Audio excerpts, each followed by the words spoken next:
समय 11 बज रहे थे। बेंगलुरु के सबसे पॉश इलाका कोरमंगला में एक पीजी है। उस पीजी में दिन दहाड़े 11 बजे एक व्यक्ति आता है, घुसता है और एक लड़की का कत्ल करके वो चला जाता है।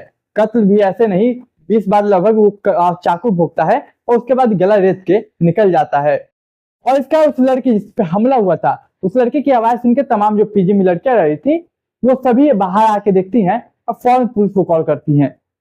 जब पुलिस आती है और इन्वेस्टिगेशन देखती है तो उन्हें सीसीटीवी फोटो मिलता है। उस फोटो में क्लियर दिखता है कि अभी एक व्यक्ति है जिसका नाम अभिषेक है। अभिषेक जो कि भोपाल का रहने वाला है। वो कृति नाम की एक लड़की को आता है, गला रेत के चला जाता है।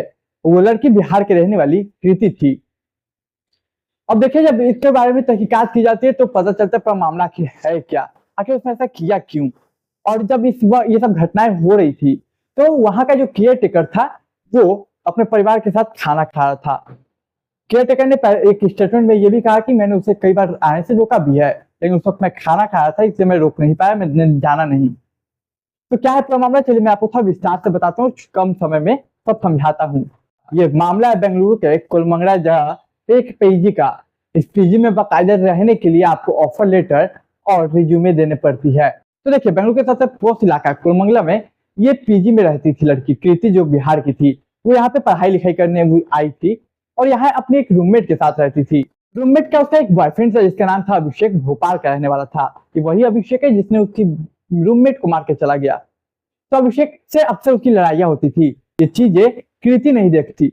वो कृति उसे कई बार समझाती, कई बार बोलती कि अभिषेक से दूर रहो, ये लड़का तुम्हारे लिए सही नहीं है। और ये बात की भनक लग जाती है अभिषेक को।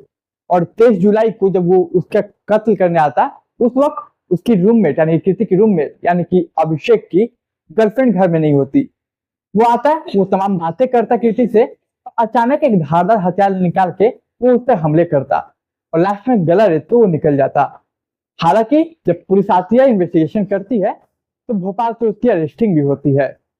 तो ऐसे लेटेस्ट अपडेट के लिए अपने चैनल को सब्सक्राइब कर लीजिए और कहीं और सोशल मीडिया पे देख रहे तो फॉलो कर लीजिए। मैं ऐसे ही अपडेट लाता रहूंगा और मैं मिलता हूँ अगली अपडेट में।